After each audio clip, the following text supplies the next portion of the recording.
Tem horas que você precisa das más notícias para que as boas notícias cheguem. A má notícia, a empresa faliu, e a boa notícia, daqui a alguns meses Deus te deu uma outra ideia. Deus levantou, colocou você num outro lugar para trabalhar. A má notícia, a semana você foi demitido, e daqui a 2 meses você foi contratado numa empresa infinitamente melhor. Muitas más notícias estão preparando o melhor de Deus para a sua vida.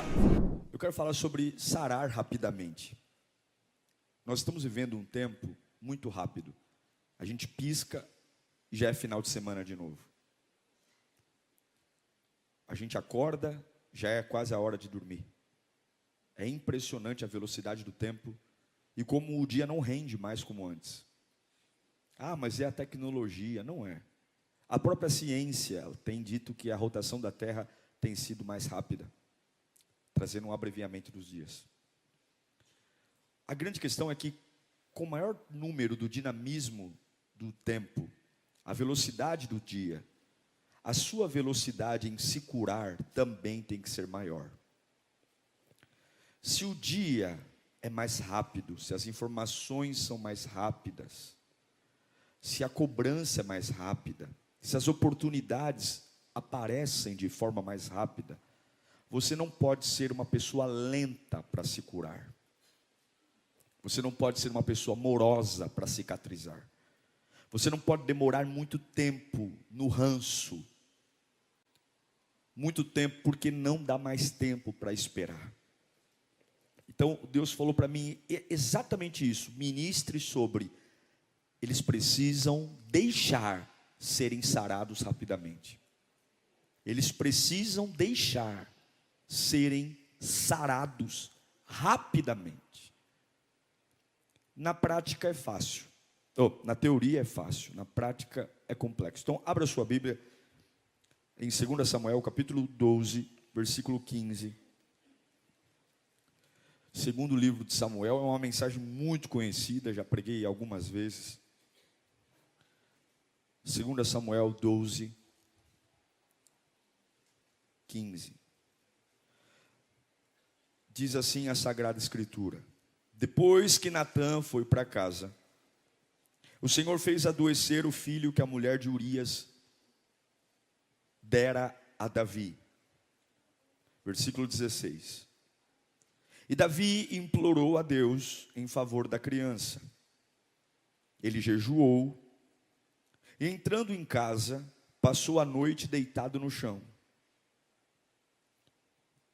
Os oficiais do palácio tentaram fazê-lo levantar-se do chão, mas ele não quis, e recusou comer.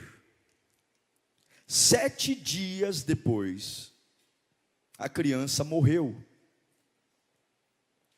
Os conselheiros de Davi estavam com medo de dizer-lhe que a criança estava morta, e comentavam: enquanto a criança ainda estava viva, falamos com ele, e ele não quis escutar-nos. Como vamos dizer-lhe que a criança morreu? Ele poderá cometer alguma loucura. Davi, percebendo que os seus conselheiros cochichavam entre si, compreendeu que a criança estava morta e perguntou: a criança morreu? Sim, morreu, responderam eles. Então Davi levantou-se do chão, lavou-se, perfumou-se e trocou de roupa. Depois entrou no santuário do Senhor e adorou. E voltando ao palácio, pediu que lhe preparassem uma refeição e comeu. Seus conselheiros lhe perguntaram: por que ages assim? Enquanto a criança estava viva, jejuaste, choraste, mas agora que a criança está morta, te levantas e comes? Ele respondeu: enquanto a criança ainda estava viva, jejuei e chorei. Eu pensava, quem sabe, talvez o Senhor tenha misericórdia de mim e deixe-a viver. Mas agora que ela morreu, por que deveria jejuar? Poderia eu trazê-la de volta à vida? Eu irei até ela, mas ela não voltará para mim. Que fantástico esse texto, não é? Sensacional. É por isso que Deus chama esse camarada aqui de homem segundo o meu coração. Que aula. Não precisava nem pregar, só ler esse texto já está uma pregação. Vamos orar para encerrar a mensagem? Fecha os olhos. Senhor, fala conosco, Pai. A Tua presença é a fonte da vida, a Tua presença é a fonte a jorrar dentro de nós. A gente está aqui porque a gente ama a Tua presença. A gente tem coisas para ajustar na nossa alma, a gente tem experiências que a gente precisa viver, nós precisamos de ajuda, a gente precisa ouvir. Somos um pouco teimosos, Senhor. Nossa alma é uma criança eterna. Nossa alma, ela tem muita dificuldade em se submeter à Tua vontade. Então, Senhor, venha com tudo mesmo, venha com tudo. Fala, Senhor, a real para mim. Fala na minha frente mesmo, que eu tenho que ouvir. Aquilo que eu sei, mas insisto em fingir que não sei. Aquilo que todo mundo sabe, eu também, mas eu ainda fico dando uma de sonso, sem entender a Tua voz. Fala conosco, ó doce Espírito, que a Tua voz nos envolva, nos preencha, em nome de Jesus, amém. Esse texto fala de um dos episódios mais decisivos da vida de Davi. Todo mundo tem na vida um tempo decisivo, um tempo que, se você sabe que se você errar, você compromete tudo. Todo dia é importante, mas tem dias decisivos, tem momentos decisivos, tem escolhas que são importantes, mas tem escolhas que são decisivas. E você tem que entender que todo dia é do Senhor, mas tem dia que é decisivo. E é por isso que você não pode tirar férias, não pode se dar o luxo de ficar olhando para o teto, porque esse episódio foi mais decisivo do que matar Golias. Esse episódio para Davi foi mais decisivo do que rasgar leão, rasgar urso. O que estava em jogo aqui era o que mais Davi tinha de importância: o reinado, o trono. E você tem que entender que tem dias que você vai acordar achando que é um dia comum, e vai ser um baita dia decisivo. Decisões que, se você for relaxado, displicente, vão comprometer todo o seu destino. Davi, você sabe, ele gera um filho numa mulher que não é sua. Existe uma consequência do adultério. Ele fica na sacada do seu palácio. Davi está embebedado pelo sucesso. Ele se sente tão vencedor, ao ponto de achar que ele não precisa mais acompanhar o exército. O exército não precisa de mim. Eu sou um vencedor e eles sabem vencer sem mim. E ele fica na varanda de seu palácio, e aí você conhece a história. Ele vê Betseba da varanda da sua casa, a casa do rei, palácio mais alto. Ele vê ela tomando banho. Ele traz essa mulher para dentro de casa, tem uma relação sexual com ela. Betseba engravida. E aí agora, passa-se o tempo, Davi acha que está tudo bem. Quando Betseba diz que está grávida, ele tenta disfarçar a situação. Ele chama o marido de Betseba, Urias, que está na batalha, traz o marido de volta, porque ele pensava assim: se ele se deitar com ela, é fácil a gente dizer que o filho é dele. Ele manda uma carta: Joabe, manda Urias voltar. Ele manda preparar um banquete, vinho. Mas Urias diz: por que eu vou me deitar com a minha mulher enquanto os meus amigos, os meus companheiros estão no campo de batalha? Não é justo. E Davi fica desesperado porque Urias não quer ter relações com a esposa, porque ele não acha justo se deleitar enquanto os amigos estão na batalha, os companheiros. Davi percebe então que Urias não vai, e o tempo está passando, a barriga vai crescer. Ele manda Urias voltar para a batalha e ele manda uma carta para Joabe, o general, dizendo o seguinte: olha, qual é o lugar que os inimigos são mais fortes? Coloque Urias nesse lugar, e quando o inimigo atacar, todos vocês recuem, deixe ele lá. Davi, nada mais, nada menos, estava sentenciando Urias à morte. Quando Urias morre, ele traz Betseba para ser sua esposa, e aí, aparentemente, as coisas começam a se encaixar. Mas Deus nunca abençoa o erro. Deus nunca vai abençoar você quando você constrói uma casa sobre areia. Quando Davi achou que estava tudo tranquilo, o profeta Natã entra no palácio e ele diz: Deus sabe o que você fez. Deus sempre sabe o que a gente faz. Deus sempre sabe. Deus sempre sabe quem a gente é de verdade. E aí Natã diz uma das coisas mais terríveis que um pai pode ouvir: essa criança no ventre de Betseba não vai sobreviver. Ele dá as costas e vai embora. A Bíblia diz que quando Davi ficou sabendo disso, que a criança não ia sobreviver, a criança nasceu, e ela não nasceu morta, ela ficou 7 dias doente, porém viva. A Bíblia diz que Davi fez tudo. Ele largou a coroa, largou o trono, colocou roupas de saco.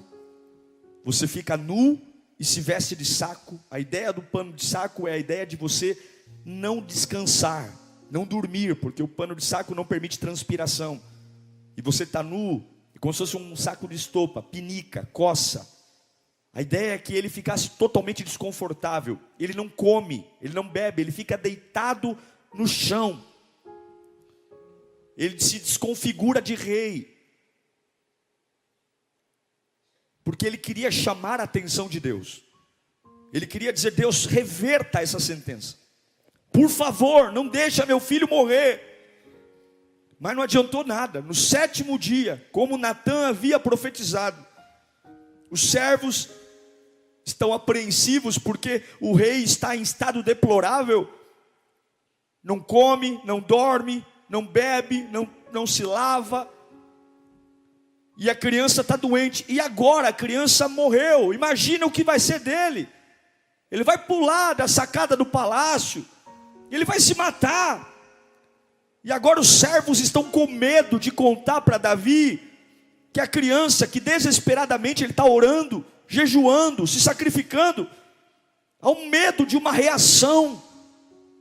Porque a gente sabe que tem alguns medos que a gente tem, que podem disparar gatilhos em nós.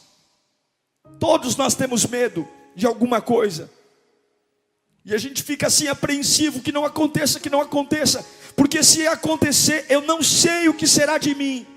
Todos nós temos alguma coisa na nossa vida, que de repente é uma coisa que a gente nem gosta de pensar.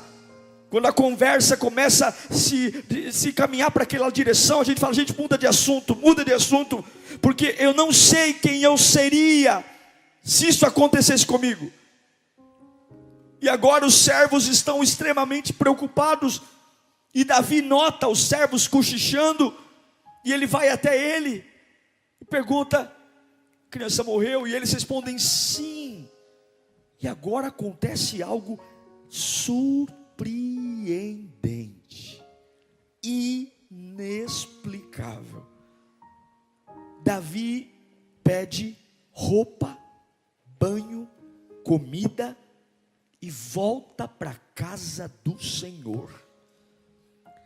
Há uma admiração tão grande. Um servo nunca deve questionar um senhor. Um servo nunca deve questionar uma ordem do rei. Mas é algo tão fora da curva, que os servos dizem: por que o Senhor age assim? Por que o Senhor reage desse jeito? Não é o caminho natural. Eu estou dizendo para o Senhor: o menino morreu. Lembra, 7 dias o Senhor no chão, 7 dias o Senhor sem comer, tomar banho, gemendo, parecendo um trapo humano. Ei, Davi, você entendeu o que eu te disse? O menino morreu. Porque é impressionante olhar para alguém que jejua e ora, e quando Deus diz não, ele simplesmente levanta e come. Simples assim. Não é uma questão do interior estar bem, não é uma questão da felicidade ter voltado para a alma, não é uma questão de ser um pai conformado, não tem nada a ver com isso. É simplesmente uma questão de submissão. Davi se meteu em problemas, e ele sabia que as suas decisões trouxeram problemas. Olhar para a esposa de Urias foi um problema. Deitar-se com a mulher de alguém, optar pelo adultério, foi um problema. Davi virou uma bagunça, porque um abismo chama outro abismo. Algumas vezes, escute, Deus vai parar você para interromper os abismos. Algumas vezes a nossa vida é construída diante de tanta mentira, tanto remendo, tanta porcaria. É o Davi que adultera, engravida, tenta manipular o marido, assassina o marido, e Deus diz: eu preciso interromper isso. Onde isso vai parar? Chega uma hora que Deus precisa simplesmente dizer: eu preciso parar a geração de abismos. Eu preciso interromper esse ciclo de maquiagem. Eu preciso gerar um solavanco para você viver uma vida real, uma vida verdadeira, uma paz verdadeira, uma alegria verdadeira. Um abismo chamando outro abismo. E agora, Davi é um assassino. A vida de Davi virou uma bagunça. E toda vez que Deus quer consertar a sua vida, escute, algo vai custar. Quando você diz assim: pastor, eu quero que Deus me arrume a vida, eu preciso mudar de vida, eu não quero mais viver como... Algo vai custar. Ninguém nunca viu Davi assim. Ninguém nunca viu um rei vestir pano de saco e se humilhar assim. Davi é uma daquelas pessoas que poucos conseguem entender, porque ele é intenso. Mas você tem que tomar cuidado com a intensidade. Você tem que entender que você pode ser intenso até o ponto quando Deus diz: pode ir, mas quando Deus fechar uma porta, muda de assunto. Essa é a resposta de Davi para os servos. Enquanto a criança estava viva, porém doente, havia o motivo do porquê jejuar. Havia o porquê eu ser intenso, deitar no chão, gritar: socorre-me. Enquanto a criança estava viva, porém doente, havia motivo para eu ficar sem comer. Não falem comigo, não quero ser rei. Mas a hora que o Senhor recolheu, posso eu ir até ela e ela virá até a mim? Nós precisamos ter cuidado com o momento de intensidade da nossa vida, porque momentos como esse podem fazer de um poeta, pastor de ovelhas, rei estrategista, músico, sensível à voz de Deus, um assassino. O equilíbrio faz parte da vida. Davi sempre perdeu pela sua intensidade. O ímpeto, vê Betseba, Tome cuidado quando você quiser arrumar a bagunça da sua vida, porque muitas vezes, sem Deus, nós nunca conseguimos consertar a bagunça da nossa vida. Tome cuidado quando você quiser dar jeitinhos em coisas que você já estragou, porque tem coisas que só Deus pode consertar. A gente vai fazendo uma bobagem atrás de outra, a gente vai fazendo um erro atrás de outro, e agora a criança morreu. Agora pense comigo aqui, Davi não é qualquer um. Davi está orando, Davi é um homem de Deus. Você tem noção que Davi matou Golias? Quem está orando ali para o menino ressuscitar, quem está orando ali para o menino ser curado, não é um cabecinha de coco qualquer, é o Davi. É o camarada que tocava a harpa e o espírito maligno de Saul saía. É o garotinho que rodou a funda e matou Golias. Não é qualquer um que está se humilhando. Davi é o cara, meu. Davi é o bambambam. Davi é alguém que mata Golias. E Deus ainda diz assim: não, porque a sua fé só é uma ferramenta poderosa quando você está no caminho certo. A sua fé só é uma ferramenta poderosa quando você está fazendo do jeito certo. A fé nunca vai prosperar diante de lugares errados. A fé nunca vai prosperar diante de ambições erradas. A fé nunca vai prosperar se o meu alicerce não é Cristo. Davi derruba Golias porque a fé é correta, e Davi não consegue trazer o filho de volta porque a motivação não é correta. Davi não consegue, e a criança morre. Quando você sabe o que carrega, quando você sabe o que carrega. A grande questão aqui desse texto é o tempo de cura. Fala comigo, tempo de cura. Mais alto, o tempo de cura. Você tem que viver como Davi. Você precisa aprender a orar pelas coisas que ainda não morreram e fazer o seu melhor. Mas você tem que entender o movimento do céu, porque quando Deus falar assim, olha, acabou, você não pode ficar mais com resenha, você não pode mais segurar um assunto, porque se você prolonga um tempo de luto, você adia o seu retorno ao trono. Lembre, Davi é um rei. Ele largou a coroa, ele largou o cetro real, ele largou a túnica real, ele está sentado no meio do chão, ele parou de congregar, ele parou a vida dele, e está tudo bem. Mas você tem que entender que quando Deus encerra e você não encerra, além do filho que Deus recolheu, vai te custar o trono que Deus te deu. Não aceitar o que Deus faz e permitir uma ferida continuar sangrando, vai custar tudo na sua vida. Além do choro pela perda do filho, você vai perder o trono, porque nenhum povo vai querer ser governado por um trono vazio. Nenhum povo vai querer ser governado por um rei ausente. O templo não é um lugar que você congrega mais, e nenhum sacerdote vai se submeter a um rei que não comparece ao templo.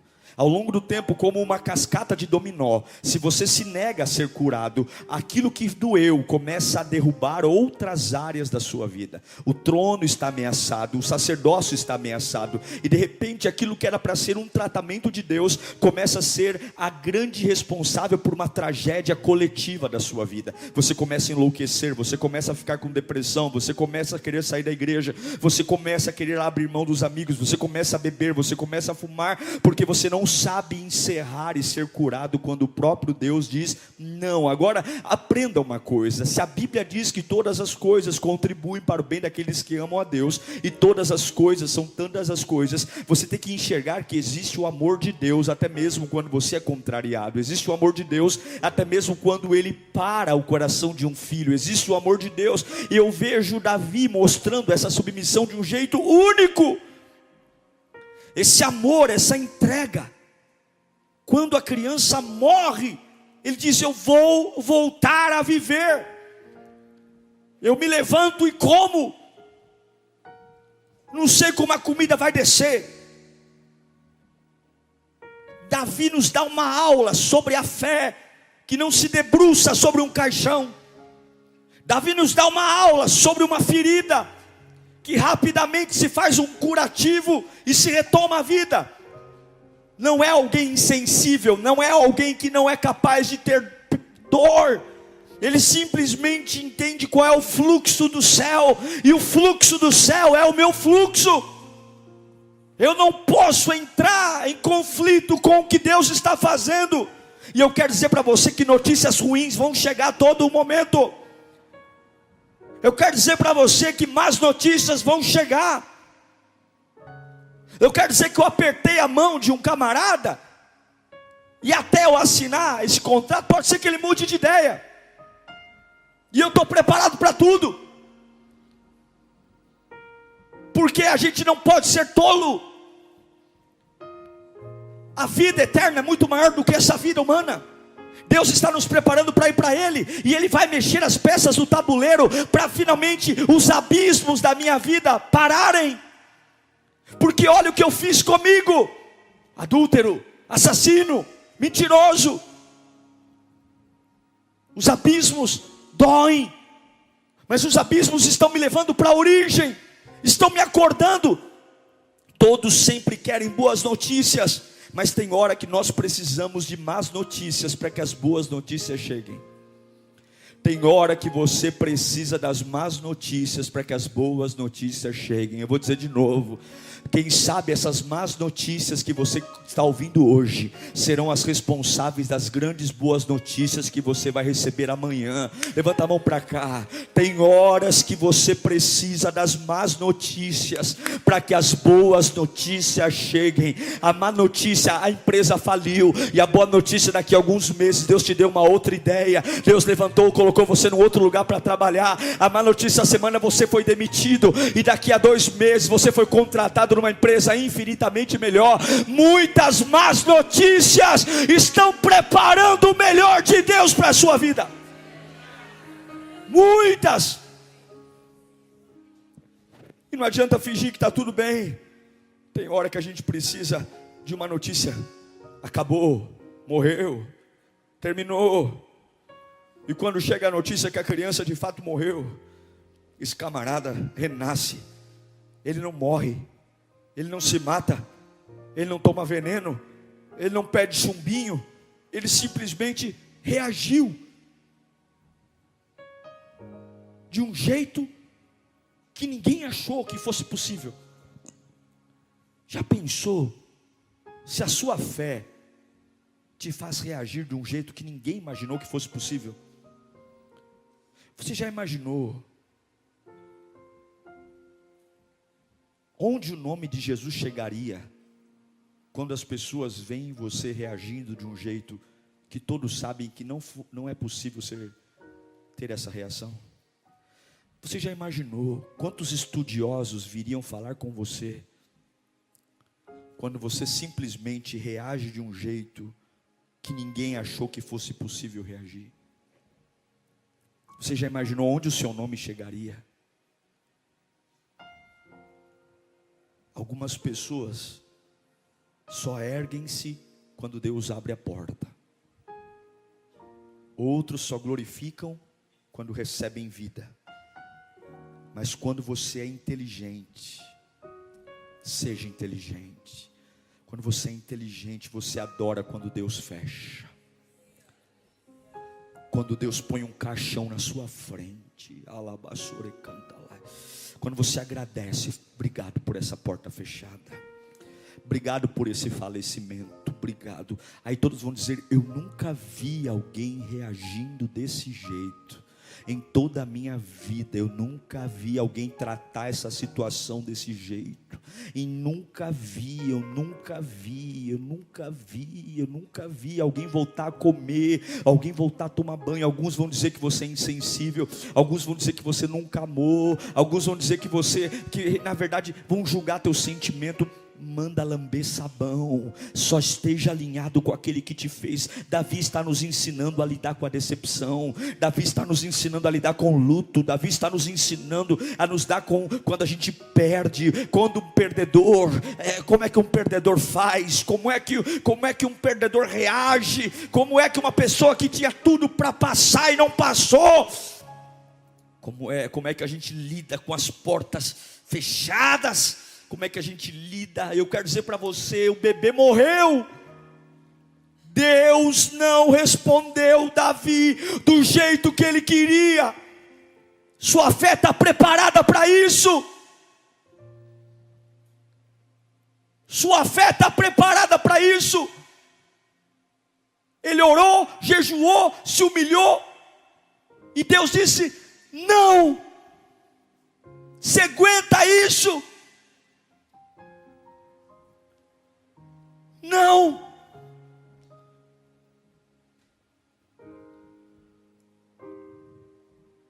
Se você não enfrentar a decepção, você vai ter o destino dela. Você tem que aprender a alinhar suas decisões no momento, para a decepção não deformar a sua vida. Você tem que entender que para alguns, para 99% das pessoas, quando sabem que a criança morre, a cabeça começa a liberar decisões rápidas, para tentar amenizar o que aconteceu. Encontre o culpado, busque um atalho, busque um escape, para aliviar a sua consciência, para aliviar o que aconteceu. E eu quero dizer uma coisa para você: tem coisas que foi Deus decidiu não consertar, tem coisas que ninguém é culpado, foi Deus. Deus disse: não vou permitir, acabou. Lamento em dizer, tem coisas que nada poderá ser feito mais.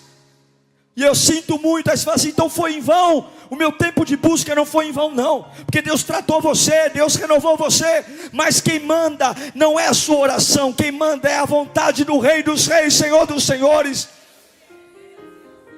Não é porque você tem talento, não é porque você tem criatividade, não é porque você dá o seu dízimo, não é porque você tem força, não é porque você é um voluntário resiliente, não é porque você não falta no culto, não é porque, não, é simplesmente porque Deus não quis. A criança está morta, a porta está fechada, e um perdedor e vencedor é definido pelo que ele faz com as portas fechadas.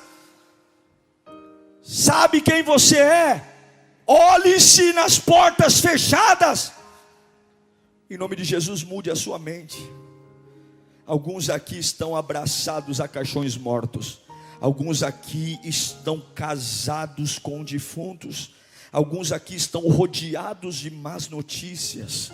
O mercado de trabalho correndo num ritmo frenético, a internet num ritmo frenético, as relações paternas e maternas num ritmo frenético, a educação, a política, a economia, tudo está acelerado, tudo está mudando, o mundo está mudando, as pessoas estão mudando, o jeito de comprar está mudando, o jeito de vender está mudando, o jeito de trabalhar está mudando, o jeito de congregar está mudando, o mundo está mudando. Eu não sei se você percebeu, mas a pandemia mudou tudo, e você ainda está parado há 10 anos atrás, você ainda está debruçado em algo, você ainda está discutindo algo que, como Davi disse: por que eu parei de jejuar? Porque eu posso até ir ao caixão do menino, mas o menino não vai vir até a mim. Eu posso até querer isso de volta, mas isso não tem mais volta. Deus já deixou claro, não. Então, em nome de Jesus, sare rápido, cure-se. Eu vim aqui para te dar uma péssima notícia. Eu vim aqui para dizer que tem coisas que você se dedicou muito, tem coisas que você deu o seu melhor, você deu o seu sangue, pôs pano de saco, se humilhou, e ainda assim Deus não fez o que você queria. E essa mensagem aqui, diante de Deus, é para pronunciar a morte daquilo que você ainda não aceitou. Em toda sala de hospital, alguém precisa anunciar a hora da morte. Alguém precisa dizer: hora da morte, 10h12. A hora da morte é importante, porque a hora da morte diz quando acabou. Quando a gente para de trabalhar, os médicos se afastam, os aparelhos são desligados, a sala é interditada, o corpo é preservado. A hora da morte define o fim dos trabalhos. Encerrou. E eu, humildemente, como profeta de Deus, vim aqui hoje para dizer: Deus quer anunciar a hora da morte. Eu vim aqui pronunciar a morte daquilo que te quebrou no passado, daquilo que te frustrou no passado. Eu vim aqui para pronunciar a morte daquilo que tirou você das batalhas que você deveria lutar. Eu vim aqui pronunciar a morte daquilo que quer tirar o seu reinado, tirar sua coroa. Eu vim aqui pronunciar a morte daquilo que quer arrancar você do trono. Eu vim aqui pronunciar a morte das estações mais doloridas. E você precisa tomar uma decisão. Se Deus está pronunciando a hora da morte, você também precisa. Uma boa decisão sempre está relacionada ao tempo do luto, o tempo da dor, porque o tempo do luto determina a qualidade da veste. Observe, olhe para mim, já estou encerrando. Davi diz: eu quero uma roupa nova.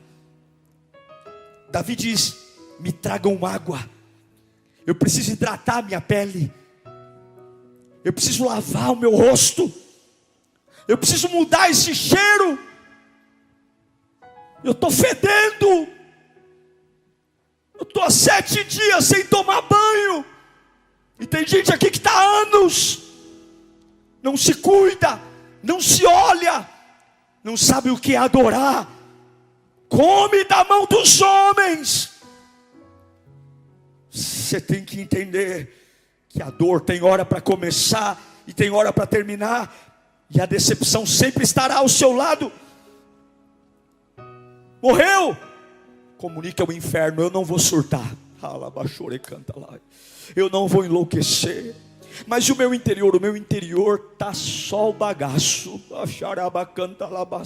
a minha cabeça está a milhão, eu não sei o que eu vou fazer, mas eu vou reagir de um jeito que ninguém nunca reagiu. A Bíblia diz que Davi foi se hidratar, Davi foi tomar banho, Davi foi lavar o rosto. Davi disse: me arranca esse pano de saco, me traz minha roupa real, eu vou correr para o templo. Você não pode superar uma decepção sem se preparar para ela. Não é deitado na cama, não é chamando as pessoas para ficar ao teu lado velando o teu corpo, não é postando lamentos na internet. Você só recupera de uma decepção quando você lava o rosto, quando você troca as vestes, quando você volta para a casa de Deus, quando você volta a pegar a coroa. Você não pode superar uma decepção, uma porta fechada, enquanto você ainda está preparado para um luto. Você não volta a reinar com o cheiro do luto, você não volta a reinar com roupa de luto. É incompatível para a glória. Você precisa lavar o próprio rosto e decidir que a criança está morta. Você não precisa mais das cinzas, você não precisa mais. Olha para o seu irmão e fala: você precisa lavar o rosto. Olha, irmão, nem que ele fique desbotado, lava o rosto. 7 dias é o rosto de um sofredor. Eu preciso lavar esse rosto, eu preciso lavar, eu preciso esfregar ele. Esfrega esse rosto. Uma pessoa de fé sempre vai ter um rosto desbotado de tanto lavar. O dia foi mal, mas eu não vou para a igreja com a cara inchada não. Eu vou no vaso, eu vou ali no lavatório, eu vou na bacia, eu vou no balde. Eu vou lavar esse rosto até desbotar. Por que você está com o rosto? Porque eu lavei tanto. Eu preciso retomar minha vida. Lava esse rosto, lava esse rosto. Você não pode entrar em um lugar novo. Você não pode voltar para o trono com a lembrança. Não, você não pode. Você tem que se hidratar, você tem que se lavar, você tem que, mesmo sabendo que tem um caixão para ser velado ali do lado, você tem que entender que é possível gritar: Senhor, o Senhor é maravilhoso. E Deus está dizendo: eu tenho tantas coisas para você, Davi, ainda, mas eu estou encerrando algo para você começar outro. Deus não matou Davi, irmão. Veja, Davi casou-se com Betseba. Davi gerou filhos em Betseba. Sabe quem foi o primeiro filho de Betseba com Davi? Nada mais, nada menos do que o rei Salomão. Salomão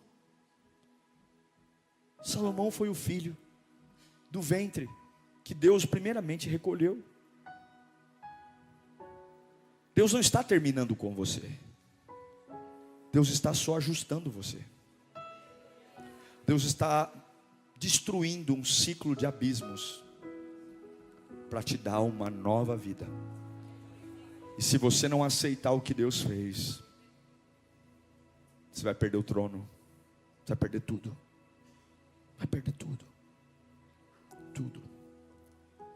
Tudo. Não importa quanta energia você gastou. Deus manda dizer para algumas pessoas aqui: você gastou muita energia e não deu certo. É a hora de você mudar de direção. É hora de você esquecer o que passou. Apesar do quanto você lutou, sare.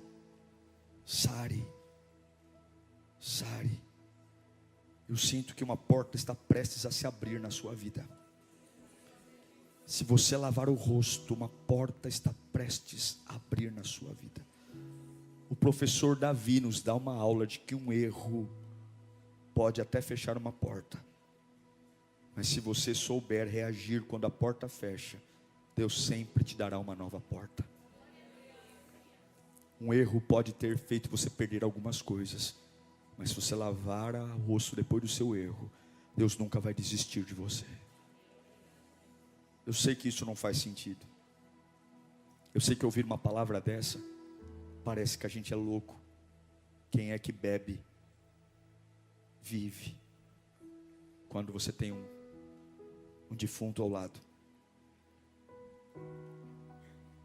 Mas Deus manda dizer a você: volte a viver. Eu tenho uma notícia para você. Agora, às 10h20, eu quero declarar a hora da morte. Como profeta de Deus, eu estou declarando nesse momento a hora da morte, dos teus erros, do teu fracasso. Os aparelhos vão ser desligados agora. Os enfermeiros estão se afastando. Os médicos estão tirando as máscaras, tirando as luvas. É a hora da morte. É a hora da morte daquilo que está paralisando a sua vida. É a hora da morte daquilo que está matando os seus sonhos. É a hora da morte daquilo que está prendendo você a uma fase velha. É a hora da morte. Esse erro é a hora da morte. Eu estou pronunciando a hora da morte. Eu espero que você também registre aí. Registre na certidão de óbito que hoje, neste dia, nesta hora, Deus está encerrando e eu também estou encerrando. E eu vou me curar. Talvez demore um pouquinho para algo dentro de você começar a dar certo. Talvez demore um pouquinho para a alegria voltar. Mas lava o rosto. Lava o rosto, reage de um jeito que ninguém nunca reagiu. Volta a comer, volta a dançar, volta a se alegrar. Existem algumas coisas esperando você pronunciar a morte delas, para que a vida volte, para que o poder volte, para que a unção volte. Por quê? Porque não é porque uma porta fechou que Deus desistiu de você. Não é. Feche os seus olhos. Essa é a hora da morte. É a hora da morte. É a hora da morte, onde eu vou deixar de ser um assassino, eu vou deixar de ser um enganador, eu vou me converter. Como é que Deus pode chamar um assassino? Como é que Deus pode chamar um adúltero de homem segundo o meu coração? Porque o cair nunca é maior que o levantar. Porque o pecado não é maior que o arrependimento. Porque você pode cair 1000 vezes, Ele te levanta 1001. O que faz um homem não é sua queda. O que faz um homem é o seu levantar. Levanta e coma. Pague o preço.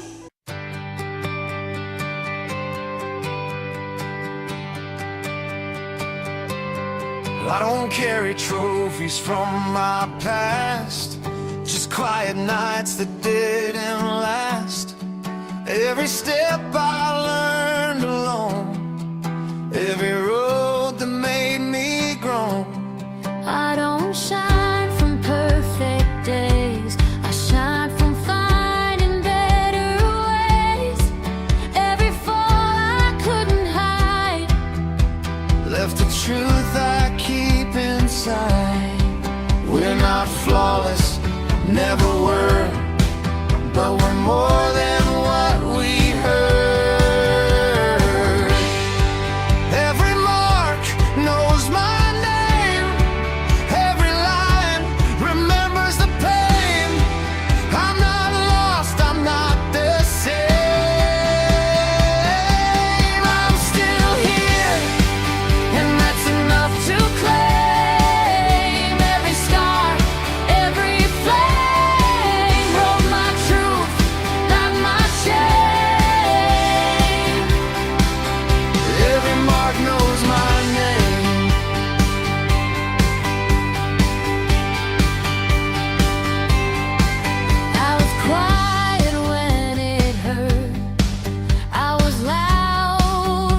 same. Every step carved out my way.